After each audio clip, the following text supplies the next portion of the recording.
The Way of Mastery, Pathway of Enlightenment, The Way of the Heart, The Christ Mind Trilogy, Volume 1, Jeshua. Jeshua's promise to you. I promise you this. If you become wholly committed to awakening from the dream you have dreamt since the stars first began to appear in the heavens, and if your one desire is to be only what God created, then lay at the altar of your heart with every breath everything you think you know, everything you think you need, and look lovingly upon every place that fear has made a home in your mind, and allow correction to come. It will come. Regardless of how you experience it, it will come. And the day and the moment will arise, and all your pain and fear and suffering will have vanished like a wind that pushes the foam of the wave away, revealing the clarity of the ocean beneath you. You will literally feel throughout your being that there never was a dream. Some memories might remain with you, and you will know that somewhere you must have dreamt a dream or had a thought of wondering what it would be like to be other than the way God created you. But it will be such a faint echo that it will leave no trace upon you. In your heart you will smile gently regardless of the circumstance in which you find yourself. There will be peace from the crown of your head to the tip of your toes, and that peace will walk before you wherever you go. It will enter a room before you enter it with a body, and those who are becoming sensitive will wonder who has come into their place. And some will even say, "Behold, I believe Christ has come for dinner." And you will be that one, for that is who you are. Christ eternal. Jeshua. Lesson 1.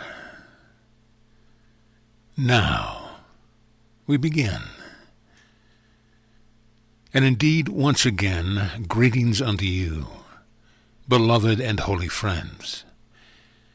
I come forth in this hour, yet again, to abide with you where you believe yourself to be.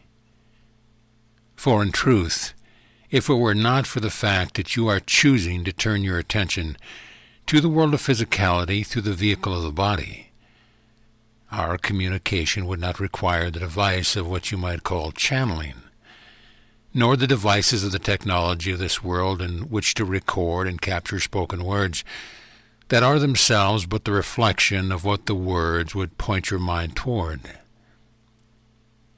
Therefore, beloved friends, I come not for myself, but for you.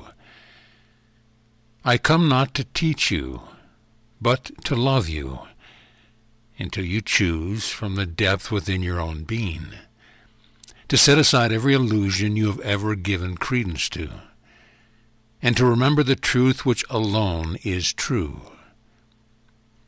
For indeed, in that hour, there is a transcendence of all that knows limitation. There is a transcendence of all that knows coming and going, birth and death. There is but the mind of Christ within with each of us as a spark of divine light. As a sunbeam to the sun, rest eternally in perfect communion and communication always. Now, of course, the great secret is that is the state of your reality. That in each and every moment you abide in perfect communion with the whole of creation. Since all things are but temporary modifications of the one fundamental energy which I have chosen to call the Christ mind, the offspring of the Father. And so, beloved friends, I come to where you choose to be. And if you would choose to open that place within the heart and within the mind in which you can communicate with me directly, I will meet you there as well. What is important, then, by way of our beginning, is to consider the simple fact that your experience is always the effect of where you choose to focus the attention of your consciousness, itself being unlimited forever, embracing all the many dimensions of creation. You abide in that which embraces all things, in all ways and at all times. And in truth, you do not know separation, birth or death, gain or loss. In this hour, as you have taken the tape from its envelope and put it into your machinery, recognize how you, as an infinite being, having deliberately chosen to participate in a form of experience, you have therefore called to yourself the sensory apparatus of the body through which to filter the energy of this physical domain, that you might hear vibrations against vocal cords that create words that carry certain meanings for each and every one of you. And each and every one of you will color that meaning according to the perception that you have chosen to place value upon. Does this mean that some are ahead and some behind? It only seems that way. In reality, each of you is equal. Each of you choosing from your infinite freedom to attract to yourself certain vibrational frequencies, if you will, certain forms or qualities of experience. That freedom is what you abide in always, from before the foundation of this world and long after this world ceases to be.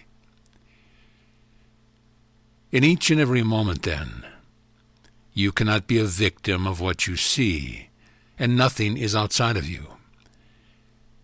What you experience, you have directly and deliberately called to yourself. And if you hold the thought that, well, I don't like what I've called to myself, well, that's perfectly okay too. For then you have called to yourself the experience of being in judgment of yourself. Merely look with the wonder of a child and see what it feels like, and ask yourself, is this an energy I wish to continue in, or would I choose something else? For ultimately, when all possible choices within the dream of separation have been made, have been tasted, have been felt, have been known, then finally there emerges the still, quiet voice of spirit that speaks through the soul. And we'll come back to that, whispering of the one truth and the one reality, the one love, the one peace, the one bliss that is continual. Then the soul begins to turn from the things of this created world. It begins to withdraw its attention, as it were, from its attachments to all of the things it is called to itself. It begins to transcend its sense of identification with the vibrational frequency it had only meant to play with, and then took seriously. For it is seriousness within the mind which is the creation of ego. And it is great seriousness that holds the vibration of what you would no longer experience within the field of your being, within the field of your soul. And as you, as the soul, the individual divine spark, begins to choose to withdraw the attention, to withdraw the value you have placed upon all things, and as you learn to simplify the nature of your own consciousness, as you begin to realize that you can surrender into something that seems beyond you, that you can entertain the insane thought of trusting the invisible, you come more and more to be less and less. And as you become less and less of what you thought you were, conversely, you become more and more of what your Father created you to be. The thought of perfect love in form. A channel, a simple vehicle through which the love of Spirit can shine forth. And your only task becomes the cleaning of your windows, the polishing of your floors, the weeding of your garden, so that the light can pour forth unimpeded. No longer will you find the need to defend perceptions you had identified with an error. And you will, indeed, know when you have come to that state of awakening. For you will be able to look upon all created things that you have ever experienced, all reactions you have ever held within the mind, all perceptions of judgment, all desires that you have ever held for anyone or anything. And as they arise in your mind, they will not disturb your peace. And you will smile. And you will see that within your consciousness has arisen all saintlyhood and all devilishness. You have been both saint and sinner, and your happiness and your unhappiness has been merely an effect of where you would choose to pay your attention. Indeed, beloved friends, I come forth to meet you wherever you are, because I have chosen to use the infinite power of consciousness, given me of the Father, as equally as it is given unto you, to discover how deep delight can be when the mind is focused only on seen from, and seen only, the mind of Christ. I have therefore called to myself all multitude of experiences, even when I walked upon your beloved earth as a man, in order to challenge myself, in order to test myself, in order to condition myself to rise above, to transcend all possible experiences that could distract me from the remembrance of who I am. You could say, by the way, that my crucifixion was simply the climax of my own direct choice to be challenged by the events of space and time, so that I could cultivate within myself the ability to see from and to see only the perfect purity of the mind of Christ. The point that I am seeking to make with you is that in each and every moment, what you are experiencing in the realm of your emotions and mind, and the effects to a larger degree within the body, are there because you, from your infinite freedom, have simply selected the experience, that energy to focus your attention on, so that you can see what the effects are. The insanity, you see, does not come from having chosen to see something other than the mind of Christ. The insanity which you experience as your pain and as your suffering, and your seeking and your dramas, comes only from your mistaken choice to become identified with what arises in the field of your awareness. You therefore lose the sight of innocence, for indeed all events are perfectly neutral, and you are free to see them any way that you want. When a child is born, and many of you who are mothers know this, you can experience a depth of joy that is unspeakable. Likewise, you can always experience fear and contraction at the thought of having to be responsible for a child. When a loved one dies, and you experience grief and suffering, rest assured it is because you have chosen to contract your attention, so that all you can see is the loss of an animated body, and therefore convince yourself that you have become separated from the loved one. I speak from experience when I share with you that separation is an illusion. And when death occurs in your plane, in that very moment, you still have the power to choose to recognize that something has changed, and to shift your attention to a different faculty that the body could never possibly contain, in which you perceive and hear and communicate with that spark of divine light, the soul that seems to have given up the idea of trying to keep physical form animated. It is therefore imperative, and in fact, it is the very first step on what we are going to begin to call the way of the heart. The first step in awakening is to allow into the mind the thought, the axiom, the truth, that nothing which you are experiencing is caused by anything outside of you. You experience only the effects of your own choice. For you see, during this coming year, we will be building month by month on what I'm choosing now to call the way of the heart. It is the way unknown to the world. It is a way unknown to many that would call themselves spiritual teachers, for it is not a way of resting on or becoming dependent on magical means.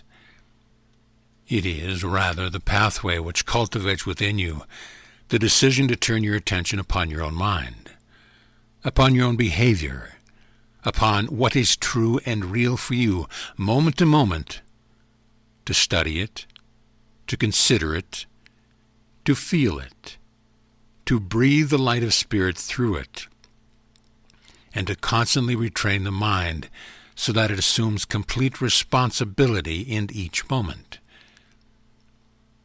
And why is this necessary? Because without it there can be no peace. Without it you cannot transcend the false identifications that you have chosen. To use perhaps a simpler form of your language, you need to come to the point where you say to yourself, I've done this to myself. I did it. I must correct it. No one is to blame. The world is innocent. And in the coming months we will be communicating with you more and more deeply the finer points, if you will, of the way of heart. For it is that way that was taught to me, and it is that way to which I have pointed you with many, many clues. It is the way that brings about the reversal of every thought you have ever had about anyone or anything. It is that way alone which allows you to pass back through the eye of the needle, and to come to rest in perfect peace from which you have sprung forth. The way of the heart is not the way of the intellect, for indeed that aspect of the mind was never designed to be your master. It was designed to be a humble and, if you will pardon the expression, very stupid servant of the awakened heart. The heart is that which feels all things, embraces all things, trusts all things, allows all things. The heart is that in which the soul rests eternally. The heart is that which is beyond space and time, and is that spark of light in the mind of God which is called Christ. And only in that will you find the peace that you seek. You will discover then that the pathway of awakening is not a pathway of avoidance, but a pathway of truthfulness. It is not a pathway of accomplishment and pride, but a pathway of releasing from the consciousness every hope and every wish to be special, to see yourself as having made progress, so that you can pound a fist upon the chest and spread the tail feathers. It is a transcendence of the hope of somehow getting God's attention, so that he will look upon you and say, "Oh, you've been such a good person. Oh, my goodness, yes, well, I think we'll allow you into the kingdom now." It is a way in which you will come to cultivate, regardless of your inner experience or degree of awakening, to cultivate the willingness and the art of returning to the simplicity of empty-headedness and not knowingness with each and every breath. It is a way of life in which all things and all events become an aspect of your meditation and your prayer, until there is established once again within you the truth that is true always. Not my will, but thine be done. For of myself I do nothing, but my Father does all things through me. Imagine then a state of being in which you walk through this world, seemingly appearing like everyone else, and yet you are spacious within. You are empty within. In truth, you desire nothing, though you allow desire to move through you, and you recognize it as the voice of the Father, guiding your personality, your emotions, and even the body, to the places, to the events, to the people, to the things, to the experiences through which the tapestry of the atonement is being woven. through which all of the children of God are called home again. And you trust the complete flow of that, whether you are asked to give a speech in front of 10,000 people, or you are asked to tell a friend the truth of your feelings, or whether or not you are perhaps asked to sweep the streets and live penniless. For in truth, that mind that trusts the source of its creation allows all things, trusts all things, embraces all things, and transcends all things. Rest assured, then, whenever you feel frustration and anxiety, it is because you have decided not to trust the truth. And the truth is simply this: only God's plan for salvation can work for you.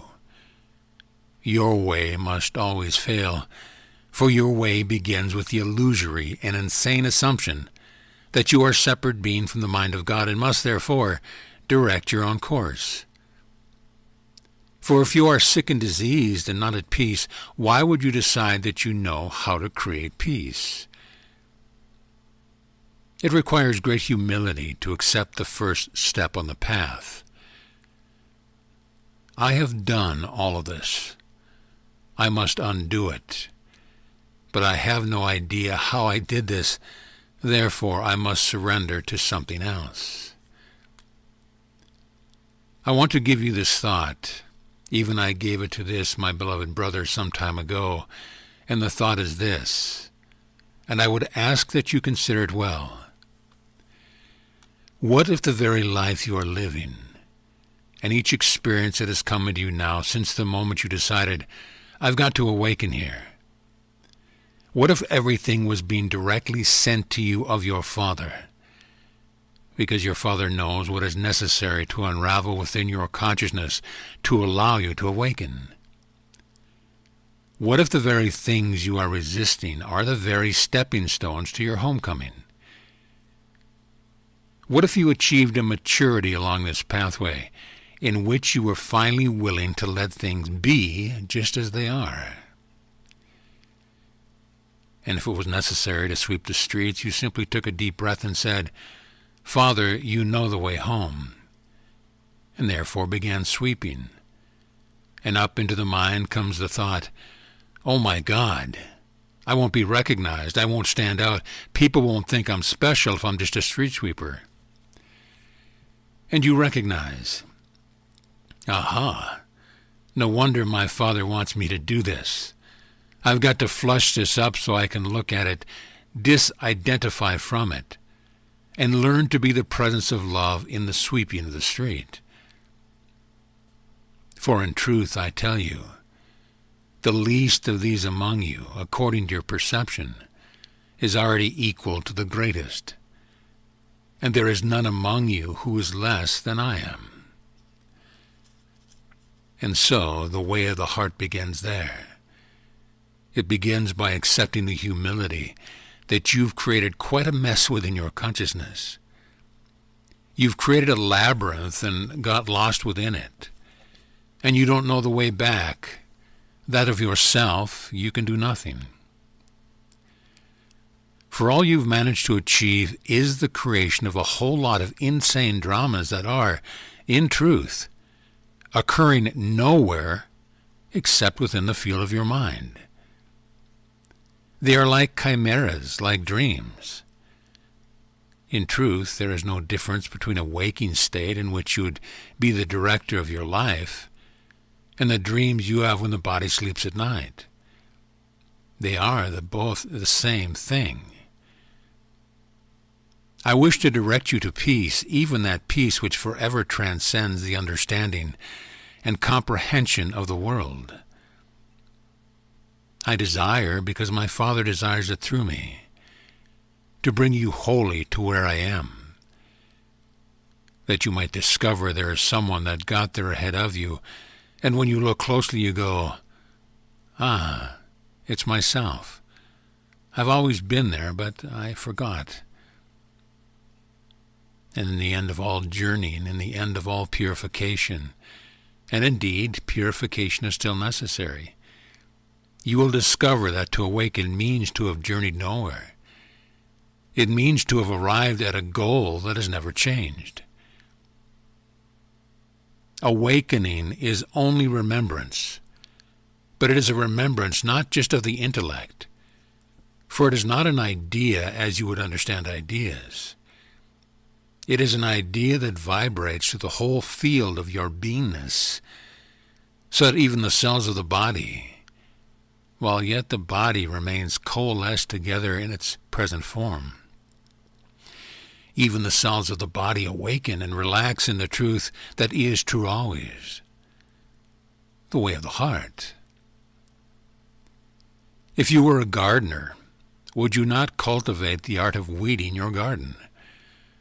Would you not look to see that the soil is just the correct dampness? Would you not keep your eyes on the clouds on the horizon in the heat of the day? Would you not cover the delicate plants that need protection while they grow strong? And if those that would come would not respect your garden, would you not ask them to leave or build a temporary fence until the garden is strong enough, until it bursts forth with enough fruit so that you can give to even those who do not respect it? Be you, therefore, a wise gardener. Cultivate a deep love and respect for yourself. For you are not here to fix the world. You are not here to fix your brother or sister. 'Tis only love that heals. And until you have loved yourself wholly, by having purified the mind of every erroneous thought you've ever held, until you've loved, you do not, in truth, love anyone or anything, save in these brief moments when you let your guard down and the love of God shines forth through you so quickly that you don't even know what happened. For the wise gardener cultivates a state of consciousness in which the love of God is unimpeded. Beloved friends, those of you that have elected to answer a call to participate in this pathway with this family, if you would make your commitment to trusting your Creator for having set before you a pathway that can indeed lead you home, you will indeed arrive at home. But commitments means that you do not get to leave the room when the shouting begins. The shouting we're speaking of is the shouting within your own mind, within your own body, within your own emotions. That you will stay with these things by being honest about them and loving yourself for ever having the power to even create such insane perception of yourself and the world around you. The way of the heart is the final pathway that any soul can enter. There are many stages of awakening. There are many pathways that can be followed, but ultimately, all roads lead to Rome, so they say. Eventually, each soul must find its way into the way of the heart and come back to the truth that it's time to take responsibility, to learn to cultivate the ability to look upon the deep and vicious blackness of what I have called ego, which is nothing more than the cesspool of denial. It is that which lacks light, and begin to bring light back to it by simply observing your own mind, your own behavior, your own reactions with a sense of wonder, with a sense of innocence, and with a sense of childlikeness. For is it not written that you must again become like a little child to enter the kingdom? The little child simply marvels at all they see. Well, how about that? Can you imagine looking upon the deepest, darkest parts of your own shadow, your own denial, and begin to able to say, oh, how about that? Remember then that everything is neutral, and in truth all that which arises within your consciousness has no effect upon the truth of your reality. The way of the heart, then, is a way of cultivating the decision to become identified with the light that can shine away all darkness. Not by fighting with it, but by recognition of it, embracing it as your own creation and choosing again. The way of the heart is the way that I teach. And now we begin a more focused, shall we say, year-long study. a year-long cultivation together, the way of the heart might become established within your holy mind. And we will be drawing indeed upon many sources. And there may be some surprises according to who may choose to speak to you through this vehicle. But rest assured, at all times and in all ways, I have committed myself to gently directing the birthing and the manifestation of what you've come to call Shanti Christo. The idea was given by me, and what I give I nurture, and what I create together with you I do not abandon. Therefore you will find that I will be there always. We will have yet to see whether you will be. Remember then always that the truth is true always. Is it not time, beloved friends, to truly step into ownership of your only reality? The way of the heart does not know the word avoidance. The way of the heart does not know deception, manipulation, or control. The way of the heart does not know blame, although it watches these things arise as echoes of old patterns now outgrown. It learns to see them, to recognize them, like you might recognize certain kinds of clouds that pass through the sky, and then turn the attention of the mind that a new choice might be made. The way of the heart is the way that calls you home, and the call comes from that deep part of your soul that is still like unto the Spirit, which abides as Christ in the holy mind of God. Trust, then, that you are as a sunbeam to the sun, and trust not the perception you have cultivated in error. For you are not alone on the way that you journey, and you journey not apart from your brothers and sisters. This family cannot know separation, though some may seem to come and go, for once the call to awaken through this lineage has been acknowledged. Though bodies may not communicate in space and time, rest assured, communication remains, and there is no way to avoid it.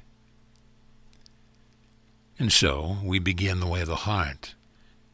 We enter now a stage where it's time to stop listening out of polite kindness or out of curiosity, and step into the willingness to don the mantle of the one committed to healing every obstacle to the presence of love that may yet remain secretly hidden in the depth of the part of your mind which would struggle to be separate from God, and to remember that you are truly the light that can come to shine lovingly upon every aspect of darkness that you have ever known.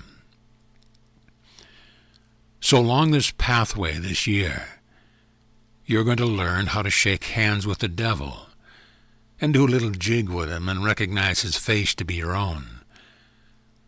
For when you can dance with the darkness that you have created, that darkness is transformed into an angel, and light abides with light. We will be giving you and bringing forth certain meditations, if you will, certain energetic practices to help cultivate within you a quality of feeling that will allow you to recognize energies that do not serve you in a way that transcends what your mind may choose to think of these energies, so that you will learn more and more to lead with the body, if you will, to lead with your feeling nature and not your intellect. For your intellect does not know anything except the trivialities that you have shoved into it like garbage into a garbage can. The intellect can never bring the healing of the heart that is the atonement. It can only be utilized to argue against the insane perception you are used to, that you might come to see that perhaps there is a greater good in giving up your insistence on treating the intellect as your God. Therefore, indeed, beloved friends, dance often, rejoice, play often. Let this year be that year in which you bring up within yourself everything unworthy of the mind of Christ. Every thought of scarcity, every sense of unworthiness, every fear. Let them come up, look at them, embrace them, transmute them through your own love of self and through your honesty. Accept where you are and don't pretend to be otherwise, for the wisest are always the humblest. Be you therefore at peace, beloved friends. Be you therefore at peace in all things. For we delight, and I speak here of the many we, who are in what you might call a disembodied state, who are electing to participate with you, that are asking to be helped this year through this way. We delight in joining with you. We delight in loving you. We delight in waiting on you to welcome yourself home. Therefore, indeed, we will begin to end this message of this hour now. But as we close, I would ask that you would close your eyes for just a moment and take a deep breath into the body and let it go. And as the breath leaves the body, hold the thought, there is nothing worth holding on to any longer that keeps your peace and happiness at arm's length. Become committed. Become fully committed to the experience of happiness, even as you've been fully committed to unhappiness and limitation and lack. Give your Creator full permission this year to sweep the basement clean. There really isn't anything down there worth defending or protecting. And it will come to pass that you will know the perfect peace of empty-headedness, not knowingness. You will know what it means to be relieved of time and to be comforted by what is eternal. Peace be unto you always, and never once let yourself think that you are alone. It is what they call, what is the word you have? Haberdash. What is this haberdash? That is an interesting term. It is nonsense for you to think that I'm not with you. You have asked, I picked up the phone. We are in communication. That is the way it is. That is the way it will be until the end of all illusion. Amen.